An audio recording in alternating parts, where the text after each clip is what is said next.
Gue baru aja nemu sesuatu yang menarik banget nih. Semacam catatan harian dari seorang praktisi iklan yang berani bertanya, gimana kalau tujuan akhir dari sebuah iklan itu bukanlah tumbuh sebesar-besarnya? Yuk, kita bedah pemikirannya bareng-bareng. Nah, kutipan ini langsung kayak nyonjok kita di awal kan? Ini bukan soal gimana caranya nemuin formula ajaib buat menang. Ini tuh tentang realita di lapangan. Soal iklan yang bisa bertahan ngelewatin badai, dan juga soal iklan yang hancur berkeping-keping, tapi ninggalin pelajaran yang super berharga. Jadi gini, di dunia ads tuh kayaknya ada aturan nggak tertulis deh. Setiap campaign yang sukses wajib di scale up. Tambah budget, perluas jangkauan, pokoknya jadi lebih besar. Tapi, gimana kalau ada iklan yang justru happy-happy aja dengan ukurannya sekarang?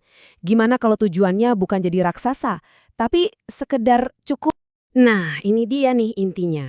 Ketimbang bangun menara metrik yang tinggi banget tapi gampang goyah, gimana kalau kita ngerawat kebun kecil yang subur dan berkelanjutan? Ini bukan berarti kita nyerah sama pertumbuhan ya, tapi kita milih jenis pertumbuhan yang beda. Oke, sekarang kita masuk ke bagian favorit gue nih, yaitu saat dashboard kita bohong.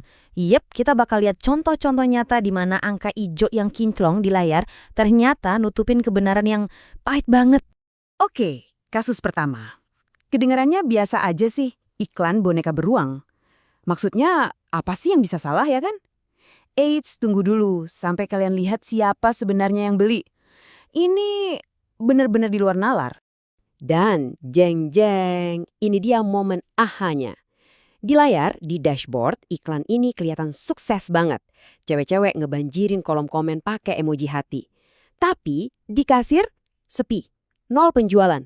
Lah kok bisa?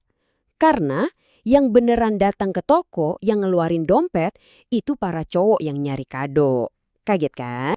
Nah, ini pelajaran penting banget. Dashboard itu nunjukin interaksi, bukan transaksi. Si advertiser ini akhirnya sadar. Dia harus berhenti melototin layar dan mulai lihat apa yang terjadi di dunia nyata. Soalnya, ternyata orang yang nge-love postingan lo belum tentu orang yang beli produk lo. Pertanyaan ini ngebawa kita ke skenario berikutnya, yang mungkin relate banget buat sebagian dari kita. Pernah nggak sih ngerasain, semua angka di dashboard ijo, cakep, tapi kok rekening bank kita diam-diam aja nggak ngerasain apa-apa? Coba lihat angka ini. CTR, click-through rate, di atas 2,5%. Buat iklan jualan, ini angka yang bikin banyak advertiser senyum-senyum sendiri loh. Kelihatannya menjanjikan banget kan? Dan bukan cuma itu. Iklannya nyampe ke belasan ribu orang. Secara teori, ini udah resep sukses. Harusnya sih telepon bunyi terus, harusnya ya. Tapi kenyataannya, hening, sepi. Puluhan klik masuk tapi nggak ada satupun penjualan. Nggak ada satupun chat yang masuk. Di atas kertas, iklan ini juara. Tapi di dunia nyata, ini gagal total. Ternyata solusinya tuh simple banget tapi brilian. Bukan ngubah target audiens, tapi ngubah ajakannya. Tombol beli sekarang yang kesannya maksa diganti jadi tanya dulu yang lebih ngajak ngobrol. Hasilnya, oke, CTR-nya emang turun. Tapi untuk pertama kalinya ada percakapan beneran yang terjadi. Mereka berhasil nyaring orang yang cuma kepo dan narik orang-orang yang niatnya tulus. Oke, sekarang kita masuk ke konsep yang gue pribadi suka banget. Namanya kekuatan cukup. Dan kita bakal lihat ini lewat kisah unik sebuah iklan madu yang kayaknya bandel banget nolak buat jadi besar. Tapi justru disitulah menangnya. Coba bayangin deh, kalian yang jalanin iklannya. Ada campaign madu hutan. Metriknya, ya B aja. Tapi anehnya penjualannya konsisten. Refleks pertama kita sebagai advertiser apa? Udah pasti scale up. Langsung deh budgetnya digandain, ngarepnya penjualan juga ikut double. Tapi hasilnya zong. Nggak ada perubahan, penjualan nggak gerak sama sekali. Seolah-olah iklannya bilang, nggak, makasih, gue udah nyaman di sini. Nah, di titik inilah kita perlu ngedefinisiin ulang apa itu cukup. Ini bukan berarti iklannya gagal di skill, ini artinya iklan itu udah nemuin titik paling pasnya. Dia bekerja, dia nguntungin, dan dia bertahan. Dan di dunia yang serba nggak pasti ini, itu udah kemenangan tersendiri loh. Sekarang kita geser dikit. Kita mau ngomongin faktor yang sering banget kita lupain di tengah lautan data. Faktor manusia. Yuk, kita lihat gimana kepercayaan dan niat tulus bisa ngalahin algoritma paling canggih sekalipun. Ini salah satu cerita paling aneh, tapi sekaligus paling masuk akal yang pernah gue denger. Bayangin ya, kalian ditawarin sampel gratis pupuk organik buat tanaman anggrek kesayangan kalian. Mau nggak? Ternyata hampir semua orang nolak. Mereka mikir, waduh, jangan-jangan ini malah bikin tanamanku mati. Tapi pas produk yang sama persis dijual dengan harga premium, orang-orang malah rebutan beli. Kok bisa? Karena buat mereka harga mahal itu sama dengan jaminan keamanan. Nah, kutipan ini ngejelasin semuanya. Mereka nggak nyari pupuk, mereka nyari ketenangan pikiran.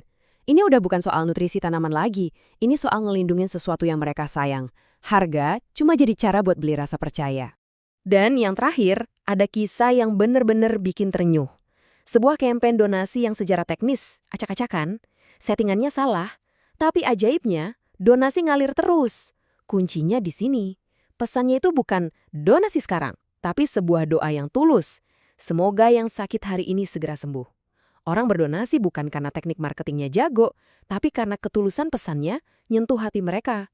Ini bukti nyata kalau niat baik bisa menang lawan kesalahan teknis. Jadi, apa artinya semua ini? Setelah dengerin semua cerita tadi, yuk kita coba rangkai bareng-bareng sebuah definisi baru soal kemenangan dalam ngiklan. Kemenangan yang lebih jujur dan pastinya lebih bikin tenang. Ini pengingat terakhir yang nampol banget. Bayangin deh, profit gede, dashboard ijo semua, tapi tiap malam kalian gak bisa tidur nyenyak. Karena tahu produk yang kalian jual itu ngecewain banyak orang. Komplain numpuk. Apa itu masih bisa kita sebut menang? Ada satu metrik yang gak akan pernah bisa dilacak sama software manapun. Ketenangan batin. Oke, jadi kalau kita rangkum, ini poin-poin pentingnya. 1, sukses itu nggak selalu soal scale. 2, dashboard itu nggak cerita semuanya. 3, kepercayaan manusia itu metrik paling utama. Dan 4, kadang cukup itu udah sebuah kemenangan. Kita tutup dengan kutipan ini, yang kayaknya ngerangkum semuanya deh. Bekerja dengan jujur, lalu pulang dengan tenang. Mungkin, ya inilah definisi kemenangan yang sesungguhnya. Bukan soal naklukin pasar, tapi soal bisa tidur pules di malam hari. Sebuah pemikiran yang dalam banget dan layak kita bawa pulang.